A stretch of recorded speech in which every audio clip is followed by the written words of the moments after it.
पुस्तक हिंदू साहिबान नहीं समझे गीता वेद पुराण का आधार सूक्ष्म वेद यानी तत्व ज्ञान है। समझने के लिए प्रमाण वेदों, गीता, महाभारत तथा पुराणों आदि शास्त्रों से लिए हैं। सूक्ष्म वेद में कहा है कि ब्रह्मा, विष्णु तथा महेशा तीनों देव दयालु हमेशा, तीन लोक का राज है ब्रह्मा विष्णु महेश, तीनों देवता कमल दल बसै ब्रह्मा विष्णु महेश, प्रथम इनकी वंदना फिर सुन सतगुरु उपदेश।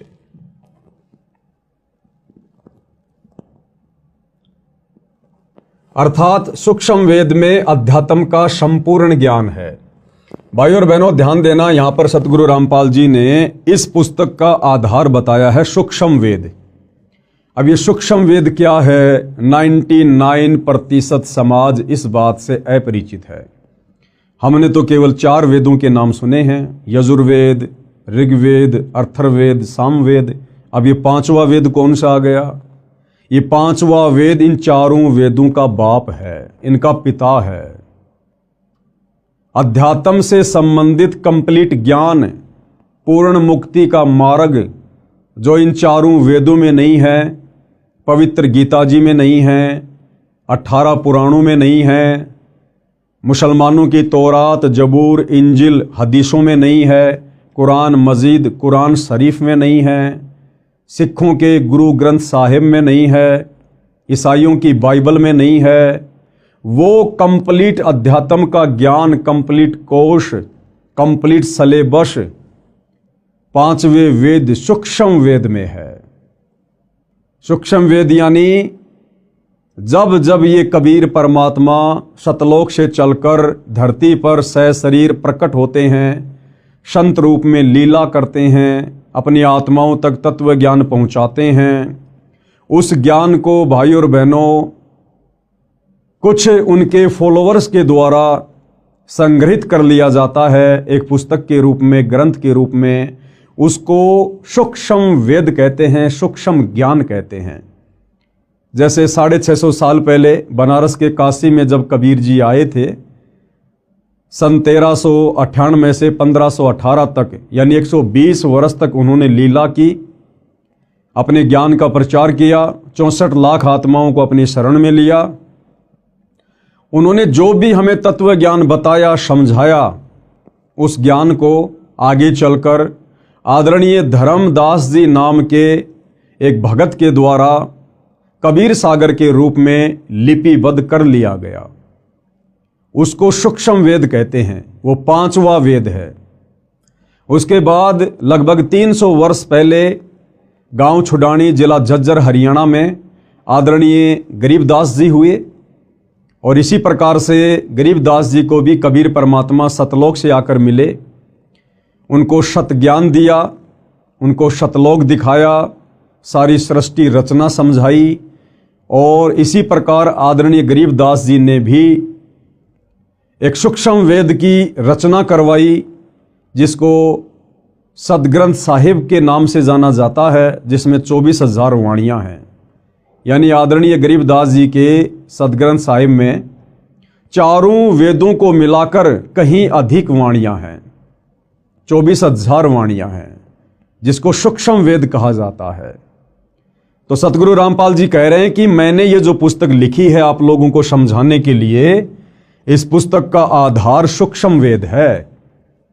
बाकी जितने भी पुस्तकें हैं हर धर्म की, हिंदू, मुसलमान, सिख, ईसाइयों की, 4 वेद, गीता जी, 18 पुराण, ये केवल आपको समझाने के लिए दिखाऊंगा, ताकि आप हिंदू धर्म के भाई बहनों को कोई शंका ना हो, कोई डाउट ना हो, आपको ये कन्फर्म हो, यकीन हो, विश्वास हो कि वास्तव में सतगुरु रामपाल जी ने इस पुस्तक में जो भी कुछ लिखा है, समझाया है, ये हमारे ही धर्म की धर्म पुस्तकों के अंदर पहले से लिपिबद्ध है। लेकिन ना तो हमारे धर्म गुरु समझ पाए और ना हम समझ पाए। तो हमारे डाउट को क्लियर करने के लिए सतगुरु रामपाल जी और हिंदू धर्म के 4 वेद, गीता जी और 18 पुराणों का सहयोग लेंगे, केवल हमें समझाने के लिए। अर्थात सूक्ष्म वेद में अध्यात्म का संपूर्ण ज्ञान है।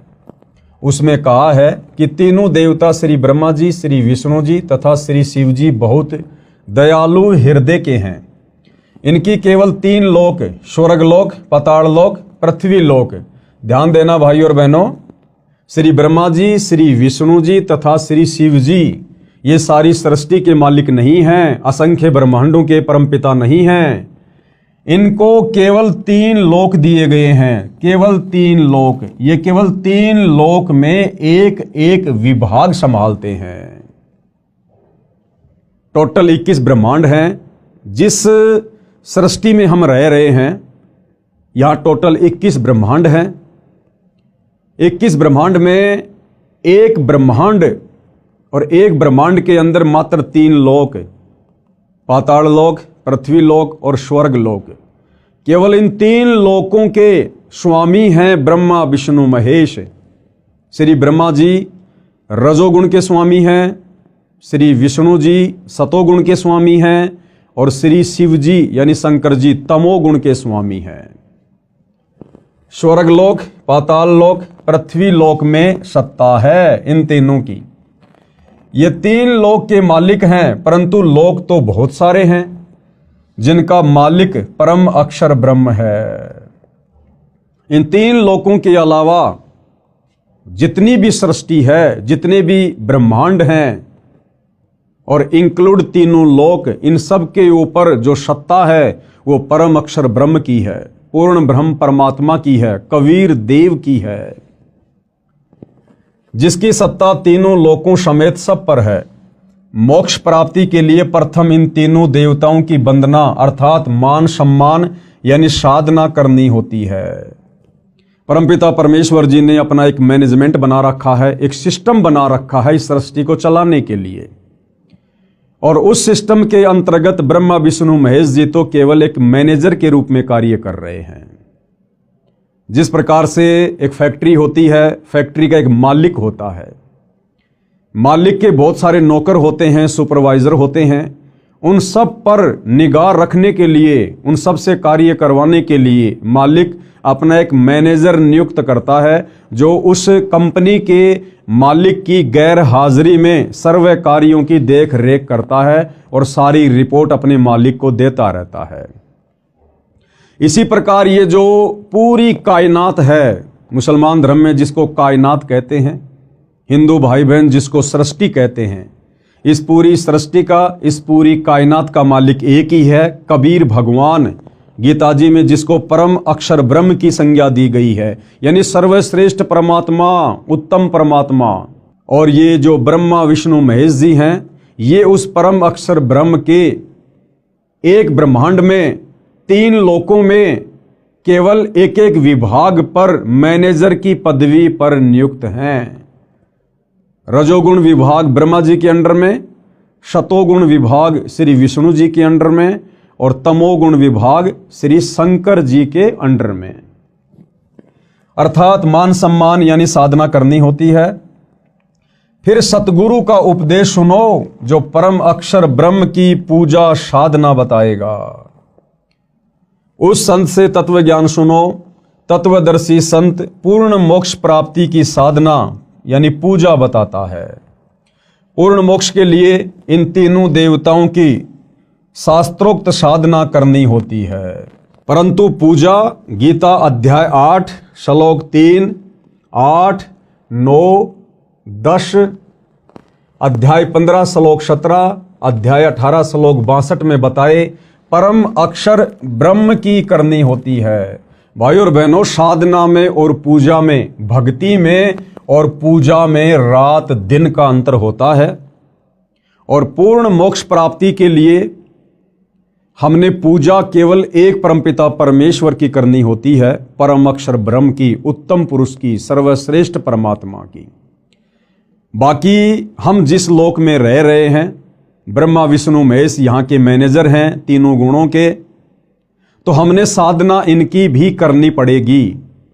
जिस प्रकार एक प्यासे व्यक्ति को अपनी प्यास बुझाने के लिए जल की आवश्यकता पड़ती है, जब तक उसको जल नहीं मिलेगा उसकी तृप्ति नहीं हो सकती।